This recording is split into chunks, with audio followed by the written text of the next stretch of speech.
ఈశ్వరానుగ్రహం చేత నిన్నటికి అయోధ్యకాండని పూర్తి చేసి ఇవాళ అరణ్యకాండలోకి ప్రవేశిస్తున్నాం. రామాయణం బాలకాండలో రాముడు శ్రీరాముడు అవుతాడు. శ్రీరాముడు అవడం అంటే మనకి ఒక సంప్రదాయం ఉండేది ఏమిటి, అసలు ఉండాలి, అది న్యాయం కూడా. వివాహం అయిపోయిన తరువాత మగవాడు ఎప్పుడైనా తన పేరు వ్రాయవలసి వస్తే తన పేరు ఒక్కటే రాయకూడదు. అయ్యా మీ పేరు రాయండి అన్నారనుకోండి, ఎక్కడా కూడా ఉట్టి చాగంటి కోటేశ్వరరావు అని రాయకూడదు, శ్రీ చాగంటి కోటేశ్వరరావు అని రాసుకోవాలి. అయితే ఇవాళ రేపు తెలియక దాన్ని ఏం చేస్తారంటే శ్రీ చాగంటి కోటేశ్వరరావు అని రాస్తే వీడికి కీర్తి కండు ఎక్కువ, అందుకని వీడే శ్రీ రాసేసుకున్నాడు అనుకుంటారు. కానీ అలా కాదు, శ్రీ పక్కన చేరితే ఆయనకి వివాహం అయింది, గృహస్థాశ్రమంలో ప్రవేశించిన వాడు అని గుర్తు. అందుకని పెద్దలైనటువంటి వారు ఇప్పటికీ కూడా తమ పేరు వ్రాయవలసి వస్తే శ్రీ అని ముందు పెట్టి అప్పుడు పేరు వ్రాస్తూ ఉంటారు. అందుకని రాముడు శ్రీరాముడయ్యాడు అంటే శక్తియుతుడయ్యాడు, గృహస్థాశ్రమంలో ప్రవేశించాడు. మనందరం కూడా గృహస్థాశ్రమంలోకి ప్రవేశిస్తాం. గృహస్థాశ్రమంలోకి దేనికి ప్రవేశిస్తాము అంటే గృహస్థాశ్రమంలోకి ప్రవేశించడం ప్రధానంగా ధర్మాన్ని పాటించడానికి. ఆ ధర్మాన్ని ఎలా పాటించాలో ఒకే వ్యక్తి తండ్రి దగ్గరికి వెళ్ళినప్పుడు పుత్రధర్మం, గురువు దగ్గరికి వెళ్ళినప్పుడు శిష్యధర్మం, తమ్ముళ్ళ దగ్గరికి వెళ్ళినప్పుడు భాతృధర్మం, అలా భార్య దగ్గరికి వెళ్ళినప్పుడు భర్తృధర్మం, ఇలా ఎవరెవరి దగ్గరికి వెళ్ళినప్పుడు ఏ ధర్మాన్ని ఎలా పాటించాలో కేవలం నోటితో చెప్పడం కాకుండా చేసి చూపించినటువంటి మహాత్ముడు రామచంద్రమూర్తి. అందుకని అయోధ్యకాండంతా గృహస్థాశ్రమంలో ఉండేటటువంటి వ్యక్తులు తమ జీవితాల్ని తీర్చిదిద్దుకోవడానికి కావలసినటువంటి సమస్తమైన వైభవాన్ని ప్రకాశింపచేస్తుంది. ఆ అయోధ్యకాండలోనే మనం సనాతనమైనటువంటి ఆర్షధర్మంలో తపస్సు చేసినటువంటి మహాపురుషులకు ఉండేటటువంటి శక్తి ఎటువంటిదో నిరూపిస్తారు. అందుచేతనే అందులో భరద్వాజ మహర్షి భరతుడికి ఆతిథ్యం ఇచ్చినప్పుడు తన యోగశక్తి చేత ఎన్నింటిని సృష్టి చెయ్యగలిగాడో దాన్నంతటినీ నిరూపిస్తారు. అలాగే స్త్రీలు ఎంత వైభవాన్ని పొంది ఉండేవారో చూపించడానికి అనసూయామాత యొక్క వైభవాన్ని చూపించారు. ఎంత క్షత్రియులైనా ఎంత రాజకుమారులైనా మహర్షుల పట్ల ఋషుల పట్ల ఎంత గౌరవ మర్యాదలతో ప్రవర్తించేవారో చూపించడానికే రామచంద్రమూర్తి యొక్క పాదుకలు శిరస్సున పెట్టుకున్నటువంటి భరతుడు తిరిగి వెళ్ళిపోయేటప్పుడు భరద్వాజాశ్రమానికి వెళ్ళి భరద్వాజ మహర్షిని కలిసి రామచంద్రమూర్తి పాదుకలను తీసుకుని వెడుతున్నాను, ఇక నుంచి ఈ రాజ్యము నా రాజ్యము కాదు, రామరాజ్యమును రామ ప్రతినిధిగా నేను 14 సంవత్సరములు పరిపాలిస్తాను. 14 సంవత్సరములు దాటినటువంటి మరునాటికి రామచంద్రమూర్తి రాకపోతే నేను నా శరీరాన్ని విడిచిపెట్టేస్తాను, అగ్నిహోత్రంలో ప్రవేశిస్తానని ప్రమాణం చేశాను, ప్రతిజ్ఞ చేశాను. రాముడు దాన్ని మన్నించాడు. 14 ఏళ్ళు నన్ను పరిపాలించమన్నాడు ప్రతినిధిగా. అందుచేత ఇప్పుడు నాది కాదనేటటువంటి అపారమైన ఆనందంతో నాది అన్న మాట అనుభవించడం అంత కష్టంగా ఉండేది. అందుకని నాది కాదు, ఇది రామచంద్రమూర్తిది అనేటటువంటి పవిత్రమైన భావనతో నేను ఇప్పుడు తిరిగి అయోధ్యానగరానికి వెడుతున్నానని భరతుడు వెడితే సతీ అనసూయ యొక్క వైభవాన్ని ప్రకాశింపచేసినటువంటి కాండ అయోధ్యకాండ. ఆవిడ స్త్రీ కానీ తల్లి ఎంత గొప్ప పతివ్రతో. ఆ తల్లి ఏకంగా 10 రాత్రుల్ని కలిపి ఒక రాత్రి చేసింది. దేశంలో క్షామం వస్తే నదిని ప్రవహింపచేసింది, చెట్లకన్నింటికీ కూడా పళ్ళు పండేటట్టు చేసింది, అత్రి మహర్షికి భార్య అయింది. అనసూయ అంటే ఒకరిలో ఉండేటటువంటి గుణములను దోషములుగా చూడడం అనేటటువంటిది చేతకాని తల్లి. రామాయణంలో ఒక రహస్యం ఉంది. ఎప్పుడెప్పుడు ముందుకి వెళ్ళినప్పుడు ఒక ప్రమాదం వస్తూ ఉంటుందో ఆ ప్రమాదం నుంచి తప్పుకోవడానికి కావలసినటువంటి శక్తి భగవంతుణ్ణి నమ్మినటువంటి వారికి, ధర్మం నమ్ముకున్న వాళ్ళకి ఈశ్వరుడు ఎలా తీసుకొచ్చి చేకూరుస్తాడో రామాయణంలో అంతర్లీనంగా ఉంటుంది. మళ్ళీ అదొక రకంగా మీరు పరిశీలన చేయాల్సి ఉంటుంది. దాన్ని కొద్దిగా మాత్రమే అందించే ప్రయత్నం చేస్తాను. రావణాసుర సంహారం కోసమని చెప్పి రామచంద్రమూర్తి అరణ్యకాండలో దండకారణ్యంలోకి ప్రవేశించారు. ఇది ఋషులందరికీ తెలుసు. ఎందుకు వచ్చాడు రాముడు దండకారణ్యంలో కంటే రావణ సంహారం జరగాలి. రావణ సంహారం జరగాలి కనుక రామచంద్రమూర్తి రావణ సంహారం చెయ్యడానికి కావలసినటువంటి రీతిలో ఆయనకి శక్తినివ్వాలి. ఎవరివ్వగలరు? సామాన్యులు ఇవ్వలేరు. అందుకే దివ్యాస్త్రములను ఎవరిస్తారంటే అగస్త్య మహర్షి ఇస్తారు. అలాగే సీతమ్మ తల్లి ఎదర గొప్ప పరీక్షకి గురవుతుంది. రావణాసురుడు అపహరిస్తాడు. అపహరించినప్పుడు ఎంతో ఔదార్యంతో తన మాతృత్వ స్థాయి నుంచి, జగన్మాత స్థాయి నుంచి ఎంత మాత్రమూ కిందకి దిగకుండా ఒక స్త్రీ యొక్క ఔన్నత్యాన్ని నిలబెట్టాలి. నిలబెట్టి ఒక మహాపతివ్రత అయినటువంటి స్త్రీ ఎలా ప్రవర్తించగలదో, ఎటువంటి స్థితిని అనుభవించగలదో చూపించడానికి అయోధ్యకాండ చివరికి వచ్చేటప్పటికి మహర్షి అనసూయా దర్శనం సీతమ్మకి చేయించారు. అనసూయా దర్శనం చేత సీతమ్మ తల్లికి పాతివ్రత్య నిష్ట ఎంత గొప్పదో మరింత సుబోధకమైంది. అనసూయమ్మ తల్లి యొక్క ప్రభావం సీతమ్మ తల్లిలో ప్రవేశించడం చేత ఆ తల్లి రావణాసుర సంహారానికి కేవలం, అందుకే హనుమంటారు సుందరకాండలో, తన పాతివ్రత్యంతో సీతమ్మ రావణాసురుణ్ణి ఎప్పుడో చంపేసింది, రాముడు నిమిత్తంగా వెళ్ళి చంపుతున్నాడు అన్నారు. అందుకని ఈ దేశంలో పాతివ్రత్యం అనేది ఎంత గొప్పదో, రాక్షస సంహారం కూడా ఎలా చెయ్యగలదో, కేవలం ఆయన మాట్లాడుతుంటే తాను మిన్న కొద్ది కన్నుల నీరు పెట్టి అంతే, ఆ తేజస్సు చేత, ఆ పాతివ్రత్యం చేత ఒక మహాపతివ్రత దగ్గరికి వెళ్ళి అలా మాట్లాడడం వల్ల తన మరణాన్ని తాను కొని తెచ్చేసుకున్నాడు రావణాసురుడు.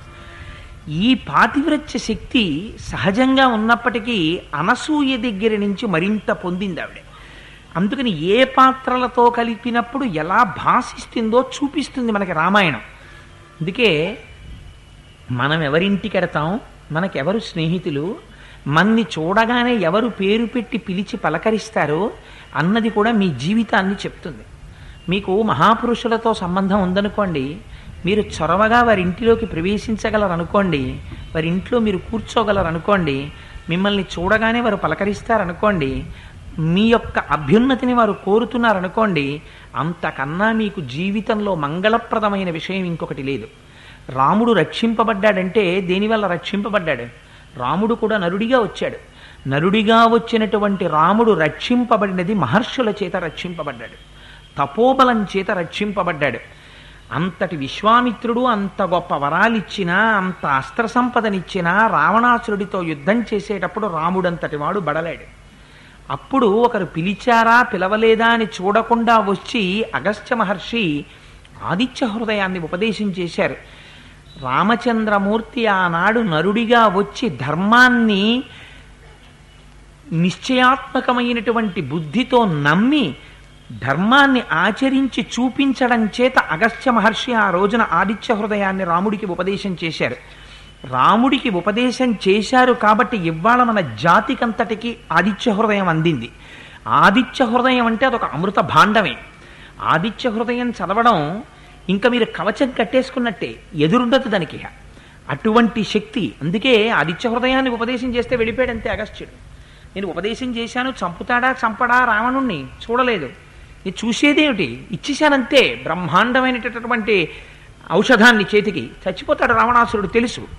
ఎలా వచ్చాడో అలా వెళ్ళిపోయాడంతే అగస్త్యుడు. అయ్యో నేను ఉండి చూడాలోసారి, మా వాడి జాగ్రత్తగా ఆదిత్య హృదయం చదువుతాడో చదవడో, చదివాక పట్టిస్తుందో పట్టివ్వదో నేను చూస్తాను అనలేదు. గురువుకు ఉండవలసినటువంటి ధైర్యం అది తనొక మాట చెప్తే. ఇవి ఎక్కడి నుంచి వచ్చాయి రాముడికి అంటే మహాత్ములతోడి సంగము. అందుకే సత్యేన లోకాంజైతి దీనేన్ దానేన రాఘవ గురూన్ శుశ్రూషయ ధనుషాయుధి శాస్త్రవా అని అంటారు. ఆ గురువులు దేనికి ఉపదేశం చేస్తారు? ఆ గురువులు ఎందుచేత కష్టపడి శిష్యుడిని ఔదార్యంతో తమకున్న విద్య అంతటినీ నేర్పుతారు అంటే, గురువుల పట్ల నువ్వు ఎంత జాగ్రత్తగా ప్రవర్తిస్తే, వారికి ఎటువంటి శుశ్రూష చేస్తే దానికి లొంగుతారు. అందరికన్నా నువ్వు తక్కువ మాట్లాడవలసినది గురువు దగ్గర మాట్లాడాలి. ఎందుచేత? అసలు గురువు దగ్గర మాట్లాడడమే భయం. నువ్వు గురువు దగ్గర ఎంత తక్కువ మాట్లాడి ఎంత జాగ్రత్తగా ప్రవర్తిస్తే అంతగా గురువుల యొక్క కటాక్షం లభిస్తుంది. అంతేగాని గురువుల దగ్గరికి వెళ్ళి వెర్రి వెర్రి వేషాలు వెయ్యకూడదు. ఇది రాముడు నేర్పాడు మనకి రామాయణంలో. ఆ అయోధ్యకాండ పూర్తి చేసి అరణ్యకాండలో ప్రవేశిస్తాడు. అరణ్యకాండ ఒక గమ్మత్తైన కాండ. నేను ఎందుకు ఈ మాట అంటున్నానంటే, ఋషి సదృశులైన రాక్షసులను దర్శనం చేయిస్తుంది. ఈ మాట నేను ఎందుకన్నానంటే, రాక్షసులను దర్శనం చేయిస్తుంది, ఋషులను దర్శనం చేయిస్తుంది, ఋషి సదృశులైన రాక్షసులను దర్శనం చేయిస్తుంది. ఋషి సదృశుడైన రాక్షసుడు ఎక్కడున్నాడు? ఋషిలా బతికిన రాక్షసుడు ఉన్నాడా? ఉన్నాడు. మారీచుడు. మీకు అరణ్యకాండలో మారీచోపాఖ్యానం వచ్చినప్పుడు చూపిస్తాను. మారీచుడు ఎటువంటి స్థితిని పొందాడో, ఎటువంటి మాటలు చెప్పాడో నాకైతే అనిపిస్తుంది, నిజంగా మారీచుడు చెప్పినటువంటి మాటల్ని ప్రతి వాళ్ళు ప్రతిరోజు ఒకసారి మననం చేసుకోవాలి. ఎంత గొప్ప మాటలు చెప్పాడో మహానుభావుడు. ఋషులు భవిష్యత్తుని ఎలా దర్శనం చేస్తారో అలా దర్శనం చేశాడు. ఋషులు కూడా రావణాసురుడికి ఎదురు తిరిగి చెప్పడానికి కొంత భయపడ్డారేమో, చెప్పలేదేమో, కానీ మారీచుడు ఒక్కడే రామాయణంలో నిర్భయంగా చెప్పాడు రావణాసురుడికి ఏం జరగబోతోందో. ఖచ్చితంగా అంత భవిష్యత్ దర్శనం చేసినటువంటి మారీచుడు నా దృష్టిలో ఋషే. రాముడు అంటే ఇది అని నిర్వచనం చేసినటువంటి శక్తి మారీచుడికి మాత్రమే దక్కింది. ఎందుచేత అంటే మనం రాముడెవరు అని అడిగామనుకోండి, మనందరం ఒక్కటే శ్లోకం చెప్తాం, రామో విగ్రహవాన్ ధర్మ సాధు సత్యపరాక్రమ. రాముడు అంటే పోతపోసిన ధర్మం అని చెప్తాం. ఈ మాట చెప్పిన వారు ఎవరో తెలుసా అండి? శ్లోకాన్ని అరణ్యకాండలో మారీచుడు చెప్పాడు. అందుకని ఆ మారీచుడి గొప్పతనం ఏమిటో మీకు చూపిస్తాను. అయితే విచిత్రమైన విషయం, మీకు నేను మొట్టమొదటి నుంచి ఒక విషయం చెప్తున్నాను. వాల్మీకి మహర్షి ఎక్కడా సర్టిఫికెట్లు ఇచ్చే అలవాటు వాల్మీకి మహర్షికి లేదు. వీరు మంచివారని చెప్పరు, వారు చెడ్డవారని చెప్పరు, కథాగమనాన్ని చెప్పుకెళ్ళిపోతారు. ఎంత అందంగా చెప్తారంటే, నేను ఫలానా వారింటికి వెళ్ళానండి, వారి ఇంట్లో గమ్మత్తు ఏమిటో తెలుసా, వాళ్ళ ఇంట్లో అన్నీ చాలా లేత రంగులు వాడతారు. ఆఖరికి సోఫా సెట్టుకుండేటటువంటి పై వస్త్రం కూడా చాలా లేత రంగులో ఉంటుంది. మీరు ఏ గోడవేపు చూడండి చిత్ర విచిత్రమైనటువంటి దేవతామూర్తుల విగ్రహాలు ఉంటాయి. సంప్రదాయబద్ధమైనటువంటి గురువుల యొక్క మూర్తులన్నీ వారి ఇంట్లో ఉంటాయి. మంచి మంచి చిత్రపటాలని చూడాలంటే మీరు వారి ఇంట్లో చూడాలి. మీకు ఎక్కడ ఏవి ఇతర ఫోటోలు కనపడవు, అన్ని దేవతామూర్తులే అలంకారం చేసి ఉంటాయి. మీరు వారి కబ్బోర్డ్స్లో చూస్తే అన్ని భగవత్ సంబంధమైనటువంటి వ్యాఖ్యాన సంబంధమైన పుస్తకాలన్నీ కనపడుతుంటాయి. వాళ్ళ ఇంట్లో అన్నిటికన్నా అందంగా ఉండే గది ఏదో తెలుసా? పూజ గది. ఎంత ఆకర్షణీయంగా, ఎప్పుడు ధూపం వాసనతో ఎంత అందంగా ఉంటుందోనండి వాళ్ళ పూజ గది అని మీరు ఒక వ్యక్తి గురించి చెప్పారనుకోండి. చెప్పి వేరొక వ్యక్తి గురించి చెప్పేటప్పుడు ఆయన ఈ పక్కనంతా కొంచెం నెత్తురు అంటుకుని ఉంటుందండి, కళ్ళు ఇలా ఎర్రగా క్రోధంతో తిరుగుడు పడిపోతూ ఉంటాయి.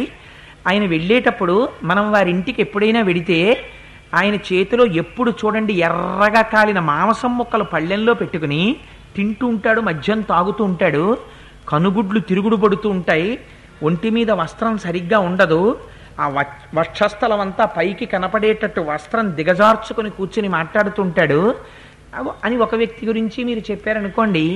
ఇంకా రెండో వ్యక్తి ఎటువంటి వాడో మొదటి వ్యక్తి ఎటువంటి వాడో మళ్ళీ వివరించి చెప్పాలా? చెప్పక్కర్లేదు. వాల్మీకి మహర్షి యొక్క గొప్పతనం అదే అరణ్యకాండలో. ఈ రెండు చోట్లకి రాముడు వస్తాడు. గమ్మత్ ఏమిటో తెలుసా అండి? అదేమిటది రాక్షస స్థానం కదా, నేను ఎందుకు వెళ్ళాలి అని రాముడు వెళ్లకుండా ఉండడు. ఇది ఋషులుండే స్థానం కదా, నేను వెళ్ళాలి అని అక్కడికే వెళ్ళాడు. ఇది మనకి ఎలా ఉంటుందంటే, మీకు నేను తేలిగ్గా చెప్పాలంటే ఒక్క ఉపమానంలో చెప్తాను. ఒక బ్రహ్మాండమైనటువంటి దేవాలయం ఉంది. ఆ ఆలయానికి ఒక విశాలమైన ప్రాంగణం ఉంది. ఆ విశాలమైన ఆలయ ప్రాంగణంలో కొన్ని వేల మంది భక్తులు కూర్చుని భగవత్కథాశ్రవణం చేస్తూ ఉంటారు. ఒకనాడు ఒక పాపిష్టివాడికి ఒక బుద్ధి పుట్టి అక్కడ అమ్మకూడనటువంటి వస్తువుల్ని అమ్ముదామని మధ్య విక్రయ కేంద్రం ఒకటి అక్కడ పెట్టాడు. ఆ ఆలయానికి దగ్గరలో పెడితే అక్కడికి ఒక సర్కిల్ ఇన్స్పెక్టర్ గారు ఒక ఆయన జీప్ వేసుకుని వచ్చాడు ఆలయం దగ్గరికి. నేను గుడి ప్రాంగణంలోకి వచ్చాను కదా అని చెప్పి బూట్లు విప్పేసి చేతిలో రివాల్వరు కర్ర స్టిక్ పట్టుకుని వచ్చాడు. ఇప్పుడు ఆయన రావడం ఇద్దరికి, ఒకరికి మోదం ఒకరికి ఖేదం. ఆయన రావడం ఆ దేవాలయాన్ని నమ్ముకున్న వాళ్ళందరికీ సంతోషం. ఎందుకని? అమ్మయ్య పీడ విరగడైపోయింది, ఇవ్వాలతో ఇక్కడ మద్యం షాపు ఎగిరిపోతుంది. ఒకరికి ఖేదం. ఎందుకని? అయ్యి బాబోయ్ నేను ఇక్కడ పెట్టుకున్నాను, ఇంత సంపాదిస్తున్నాను, మంచి సెంటర్ అనుకున్నాడు, కానీ అక్కడ అమ్మకూడదు కనుక తీయించేస్తాడు ఆయన. ఆయన రావడం రెండు ప్రయోజనములను ఏకకాలమునందు సాధిస్తాడు. సాధించడంలో ఆయనకేం రాగద్వేషాలు లేవు. ఏమిటి అది? ఆయన ధర్మం. ఏమిటా ధర్మం? జరగకూడని ప్రదేశంలో జరగకుండా చూడడం ఆయన ధర్మం. దాని చేత ఒకరికి రక్షణ జరుగుతుంది, ఒకరికి శిక్షణ జరిగిపోతుంది. ఏకకాలమునందు జరుగుతాయి. అరణ్యకాండలో రాముడు నడవడం ఏకకాలమునందు రాక్షస సంహారం, ఏకకాలమునందు ఋషులకి అభయం. రెండు ఒక్కసారి జరుగుతాయి. ఇలా జరపగలగడం రక్షకత్వం. రక్షకత్వం శ్రీ మహావిష్ణువుది, స్థితికారుడు కనుక. అందుకని ఇవాళ రాముడు విష్ణు స్వరూపంతో తిరుగుతాడు దండకారణ్యంలో. అందుకే అరణ్యకాండ వింటే మీకు తెలియకుండానే ఒక గొప్ప ఫలితం సమకూడుతుంది. ఏమిటా ఫలితం అంటే, మీకు తెలిసి వినండి, తెలియక వినండి, ఇత పూర్వం మీరు ఎన్నడూ విననటువంటి మహర్షుల యొక్క కథలు మీరు వింటారు. ఇంకా ఇక్కడికి వచ్చేటప్పటికి బాలకాండలో రాజులు, రాజుల కోరికలు, రాజుల భార్యలు, సంతానాలు, వంశాలు ఇవి వస్తాయి. కానీ అరణ్యకాండలో గమ్మత్తు ఎక్కడ వస్తుందంటే, ఒక ఋషి వస్తాడు, ఒక రాక్షసుడు వస్తాడు, ఒక ఋషి వస్తాడు, ఒక రాక్షసుడు వస్తాడు. ఇద్దరిని సాక్షి మాత్రంగా మహర్షి చెప్పుకెళ్ళిపోతుంటారు. ఇక్కడ పెద్ద పట్టాలు కట్టారు, అక్కడ తృణీకరించారు. రెండిటినీ నువ్వు సాక్షిగా అనుభవిస్తూ ఉండాలి. ఈ ఇద్దరితోడి సంబంధం ఎవరికి ఎడుతుంటుందంటే రాముడికి ఎడుతుంటుంది. ఎందుకని? ఒకరిని నిగ్రహిస్తూ ఉంటాడు, ఒకరిని రక్షిస్తూ ఉంటాడు. అయితే గమ్మత్తు ఒకటి ఆలోచించండి. పైకి కనపడడంలో రాక్షస సంహారం చేసినట్టు కనపడుతుంది, కానీ మీరు అరణ్యకాండ వినేటప్పుడు ఈ సూత్రాన్ని జ్ఞాపకం పెట్టుకుని వినండి. అరణ్యకాండలో చనిపోయే రాక్షసులందరూ ఒక మాట చెప్తుంటారు, మాకు శాపం ఉండిలా అయిపోయాం, మా శాపం తీరిపోయింది అంటుంటారు. అందుచేత ఏమైంది? ఆయన రాక్షస సంహారం చెయ్యడంలో కూడా ఉద్ధరణే ఉంది. ఎందుకని? వాడు ఒకప్పుడు ఒక గంధర్వుడు, వాడు ఒకప్పుడు ఒక యక్షుడు, ఒకప్పుడు స్వర్గలోకంలో ఉండేవాడు. ఏమైపోయాడు? ఒక రోజున తెలియకూడనటువంటి విషయంలో ప్రవర్తించకూడని రీతిలో ప్రవర్తించాడు. అందుచేత పెద్దల యొక్క ఆగ్రహానికి గురయ్యాడు, రాక్షసుడిగా జన్మించాడు. ఇలా రాక్షసుడిగా ఎంతకాలం ఉండిపోవడం తనకిష్టం. అందుకని శాపానుగ్రహం అడిగాడు. అయ్య బాబోయ్, నేను ఈ శాపం నుంచి ఎప్పుడు విముక్తి పొందుతానని అడిగాడు. ఫలానా వారు వస్తే నువ్వు శాపం నుంచి విముక్తుడు అవుతావు అన్నారు. ఏది మనకిష్టం? హైదరాబాద్ ఎడతాం, హైదరాబాద్ వెళ్ళి 10 రోజులు పడుతుంది పని అనుకుని హైదరాబాద్ నుంచి మళ్ళీ 10 రోజుల తర్వాత వెనక్కి రావడానికి రిజర్వేషన్ చేయించుకున్నారనుకోండి, మీకు నిజంగా 10 రోజులు హైదరాబాదులో పలవకపోతే ఇష్టమా? మీరు వెళ్ళిన పని అనుకోకుండా 3 రోజుల్లో అయిపోయింది అనుకోండి, అనిపోతే అయ్యయ్యో దిక్కుమాల పని అయిపోయింది 3 రోజుల్లోనూ, 10 రోజులు ఈ ఆఫీస్ చుట్టూ తిరగాలనుకుని 10 రోజుల తర్వాత రిజర్వేషన్ చేసుకున్నాను, ఏమిటో ఈ పని ఇలా అయిపోయింది 3 రోజుల్లో అని ఏడిచినవాడు ఎవరైనా ఉంటాడా? అమ్మయ్య అయిపోతే అయిపోయిందిరా బాబు, 10 రోజులు అనుకున్నాను 3 రోజుల్లో అయిపోయింది, హాయిగా ఇంటికి పోతానంటాడు. ఇంటికి పోవడం అంటే హాయి ప్రతివాడికి. అందుకే 5 అయితే సంతోషం, ఆఫీసులో హాయిగా ఇంటికి పోవచ్చు. 10 అయితే దుఃఖం, బాబోయ్ ఆఫీస్కి వెళ్ళాలి. ఇది ఏమవుతుంది? ఎప్పుడు స్వస్థానమునకు వెళ్ళిపోవడం ఎందే మనిషికి అభిరుచి ఉంటుంది. అందుకని తను ఏ స్థితి నుంచి వచ్చాడో ఆ స్థితికి మళ్ళీ వెళ్ళిపోవాలి. ఒక గంధర్వుడు రాక్షసుడిగా వచ్చాడు, ఈ రాక్షసుడు మళ్ళీ గంధర్వుడిగా వెళ్ళిపోతున్నాడు. కాబట్టి ఇప్పుడు ఏమవుతోంది?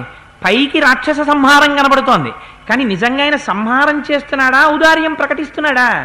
ఔదార్యమే ప్రకటిస్తున్నాడు.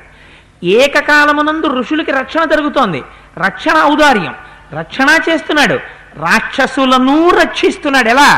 రాక్షసుల్ని రక్షిస్తున్నాడంటే ఇంకా మీరు బాగా చంపేయండి అని కాదు, రాక్షస శరీరంలో ఉన్న వాళ్ళని విడిపించి వాళ్ళ యొక్క యథా శరీరములకు పంపించేస్తున్నాడు. ఇది కేవలం ఒక నరుడిగా ఉండి అరణ్యకాండలో గమ్మత్తు ఏమిటో తెలుసా అండి? అలా చంపే ముందు తనకో కష్టం వస్తుంటుంది.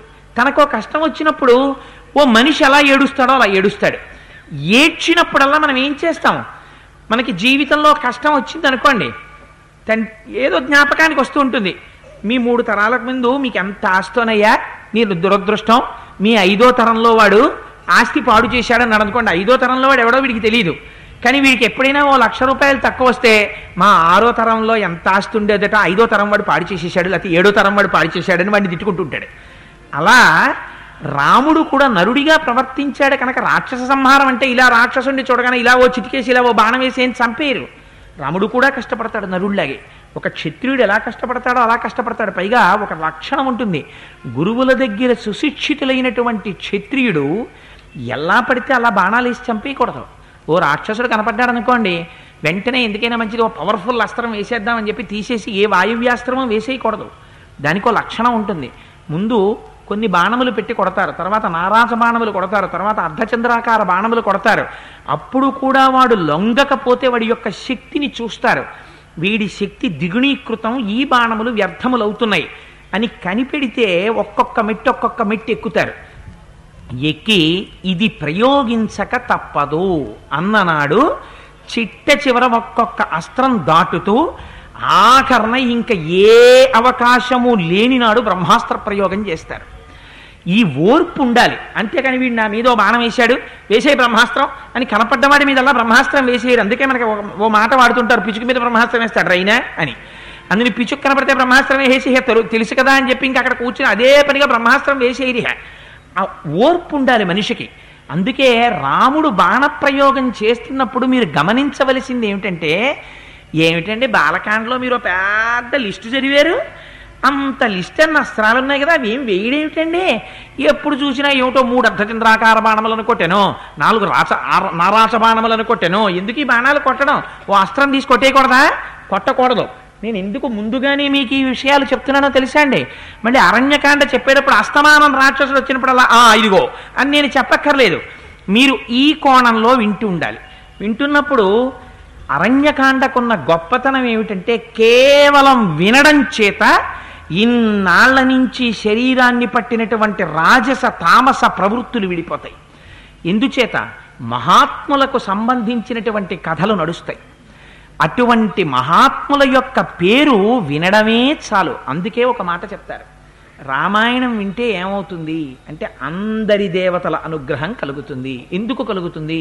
ఇవాళ మీరు శరభంగ మహర్షి యొక్క జీవితం వింటారు. విన్న తర్వాత ఇంటికి వెళ్ళిపోయి అనుకుంటారు, ఏమిటా శరభంగ మహర్షి అలా ఎలా ఉండగలిగాడండి అనుకుంటారు.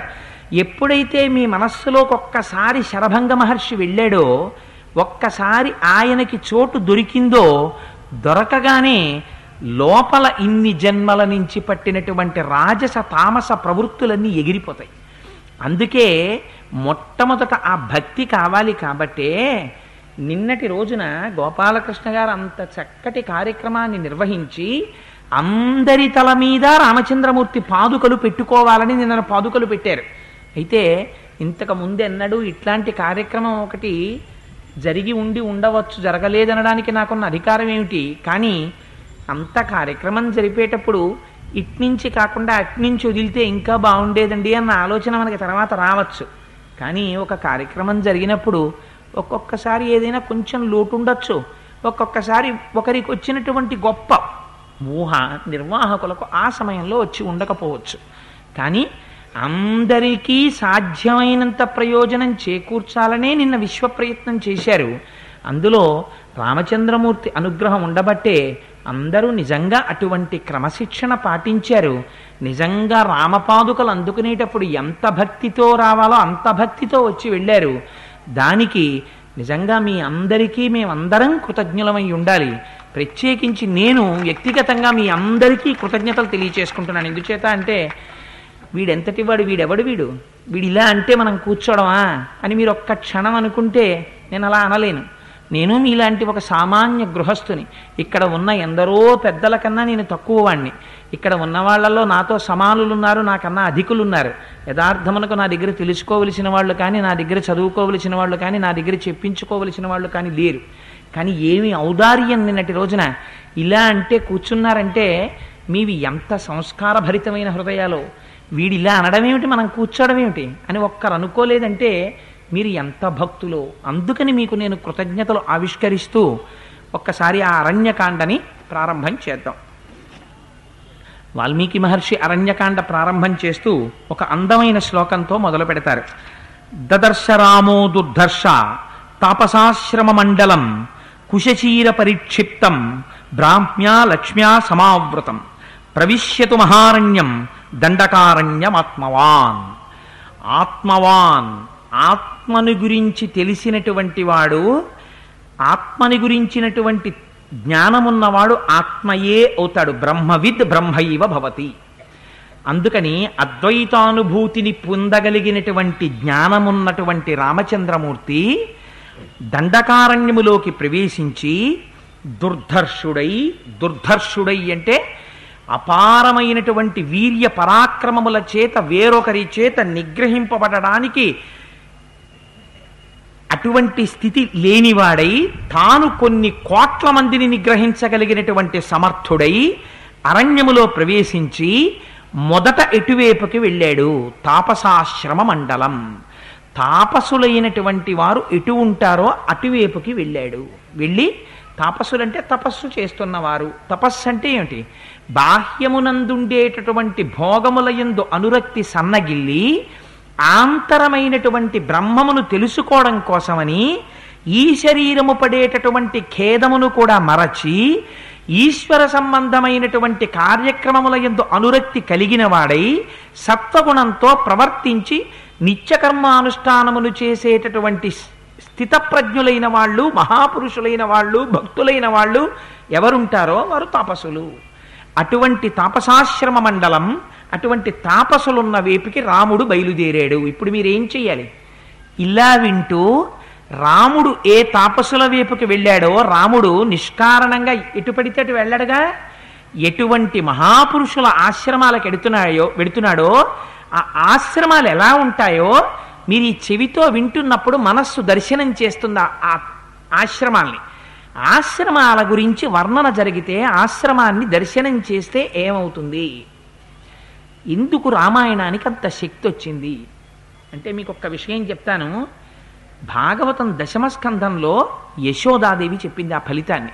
గత జన్మంబులనేమి చేసితిమో, ఎవ్వరికేమి పెట్టితిమో, ఏ చింతారతిన్ పొద్దుపుచ్చితిమో అని, ఏ సిద్ధాశ్రమమునం త్రొక్కితిమో, ఇప్పుడు చూడగంటిమిచటన్ కృష్ణార్భకున్ నిర్భయున్. ఒక్కొక్కనాడు పిల్లలకి ప్రమాదం వస్తుంది.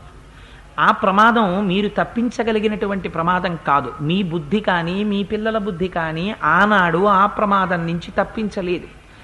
అటువంటి ప్రమాదం నుంచి తప్పించవలసి వస్తే, ఆ బిడ్డండి మీకు ఇవ్వవలసి వస్తే ఈశ్వరుడు మీ ఖాతా వైపు చూస్తాట. ఏం పుణ్యం ఉందని రక్షించని వీణ్ణని. ఏవి చూస్తాడోట తెలుసా అండి? అప్పుడు గత జన్మంబులనేమి చేసితిమో, నువ్వు ఈ శరీరంతో ఉన్నప్పుడు ఏం చేశావో చూస్తాట పుణ్యాలు. గట్టి పుణ్యం ఉంటేనే ఆపుతాడు. గత జన్మంబులనేమి చేసితిమో, ఎవ్వరికి ఏమి పెట్టితిమో, ఒక్కొక్క నాడు ఒక్కొక్క మహాపురుషుడి చేతిలో పడినది అక్షయ ఫలితం అయిపోతుంది. ఎవ్వరికి ఏమి పెట్టితిమో, ఏ చింతారతిన్ పొద్దుపుచ్చితిమో, ఏ చింతారతిన్. మీరు ఎలా గడిపినా కాలం గడిచిపోతుంది. మీరు రామాయణమే వినక్కర్లేదు. మీరు టీవీ ముందు కూర్చున్నా టైం అయిపోతుంది. మీరు టీవీ ముందు కూడా కూర్చోక్కర్లేదు. ఏమీ చెయ్యకుండా మీ బాల్కనీలో మీరు కూర్చున్నా టైం వెళ్ళిపోతుంది. కానీ మీరు ఎలా గడుపుతున్నారన్నది లెక్క పెట్టేవాడు మాత్రం ఒకడున్నాడు. వాడు చిత్రంగా ఇక్కడ కూర్చుని గుప్తంగా ఖాతా రాస్తాడు. వాడు చిత్రగుప్తుడు. వాడే ఈశ్వరుడు. వాడు ఇక్కడ అన్ని లెక్కలు రాస్తాడు.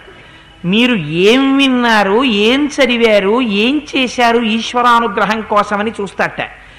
ఏ సిద్ధాశ్రమమునం త్రొక్కితిమో, మహాపురుషులై తపస్సులు చేసినటువంటి వాళ్ళు అన్ని సుఖాల్ని విడిచిపెట్టి ఈశ్వరుడి కోసమని తపస్సు చేస్తారు. వాళ్ళు రాగద్వేషాలకి అతీతులు. వాళ్ళకి ద్వంద్వాలు ఉండవు. వాళ్ళు సుఖదుఖముల రెండింటి యందు సమానంగా ఉంటారు. తుల్య నిందా స్తుతిర్మౌని సంతుష్టో ఏనకేనచిత్ అనికేత స్థిరమతి భక్తిమాన్ మే ప్రియో నరః అంటాడు భగవానుడు భగవద్గీతలో. అలా ద్వంద్వాతీతులై ఉంటారు.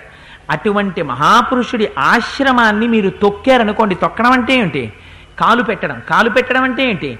ఆ దర్శనం కోసమని మీరు ప్రయత్నపూర్వకంగా వెళ్ళారనుకోండి, ఆ ఫలితాన్ని చూస్తాట. ఇప్పుడు చూడగంటిమిచటన్ కృష్ణార్భకు నిర్భయున్. ఎక్కడి నుంచి పడ్డాడు కృష్ణుడు? ఎక్కడో ఆకాశంలోకి ఎత్తుకుపోయాడు తృణావర్తుడు. అక్కడి నుంచి కింద పడిపోయాడు. పడిపోయినా బ్రతికాడు. ఎలా బతికాడో యశోద చెప్పింది. ఈ పుణ్యాలు ఉంటే బతుకుతాడంది. మహర్షి ఇవాళ మనందరికీ ఒక గొప్ప పుణ్యాన్ని మూట కట్టి అరణ్యకాండలో 7 రోజులు మన ఖాతాలో పారేస్తున్నారు. ఏమిటా పుణ్యం? గొప్ప గొప్ప మహర్షుల యొక్క దర్శనం చేయిస్తారు. ఎలా చేయిస్తారు? మిమ్మల్ని టిక్కెట్టు పెట్టి తీసుకెళ్ళి చేయించక్కర్లేదు. మానసిక దర్శనం చేయించేస్తారు. ఆ ఋషులంటే ఎలా ఉంటారో, వాళ్ళ కుటీరాలు ఎలా ఉంటాయో, వాళ్ళ బట్టలు ఎలా ఉంటాయో ఇవి చెప్తారు. అది మీరు మానసికంగా ఓసారి చూస్తున్నారనుకోండి, మీరు అవి దర్శనాలు చేసేసినట్టే. ఎలాంటి ఆశ్రమాలు అవి? ఒక శరభంగుడి ఆశ్రమం, ఒక సుతీక్ష్ణుడి ఆశ్రమం, రేపు ఒక అగస్త్య మహర్షి ఆశ్రమం. అగస్త్యుడి ఆశ్రమాన్ని ఎలా ఉంటుందో, ఆ అగస్త్యుడు ఎటువంటి వాడో అసలు ముందు చెప్తారు. ఉపోద్ఘాతం రేపు చెప్పి దర్శనం చేయిస్తారు. మానసికంగా అసుర సంధ్య వేళలో ఉత్తరాయణ పుణ్యకాలంలో మీరు అటువంటి ఆశ్రమాన్ని విని దర్శనం చేశారనుకోండి, ఏమవుతుంది ఆ ఫలితం? మీకు తెలియదు. ఆ ఫలితం మీ ఖాతాలో పడిపోయినట్టు. కోట్ల కోట్ల కోట్ల అక్షయమై ఖాతాలో పడిపోతుంది. ఇది అందుకే ఋషికి రుణపడ్డావు నువ్వంటారు. ఈ ప్రయోజనం మీకు ఇచ్చిన వాడెవరు? ఒక ఋషి వాల్మీకి ఇచ్చారు. అందుకని ఆ వాల్మీకి మహర్షి ఇవాళ మనకి దర్శనం చేయిస్తున్నారు రాముణ్ణి అడ్డు పెట్టి. అందుకని తాపసాశ్రమమండలం, ఆ తాపసులు ఉండేటటువంటి ఆశ్రమంలోకి వెళ్ళారట. అవి ఎలా ఉన్నాయి? పుణ్యైశ్చ నియతాహారై శోభితం పరమర్షిభిః తద్బ్రహ్మ భవన ప్రఖ్యం బ్రహ్మఘోష నినాదితం బ్రహ్మవిద్బ్రహ్మహాభాగై బ్రాహ్మణైరుపశోభితం. అక్కడికి వెడితే పుణ్యైశ్చ నియతాహారై, అన్నిటికన్నా ముందు దేని గురించి చెప్పారో తెలుసా అండి? నియతాహారై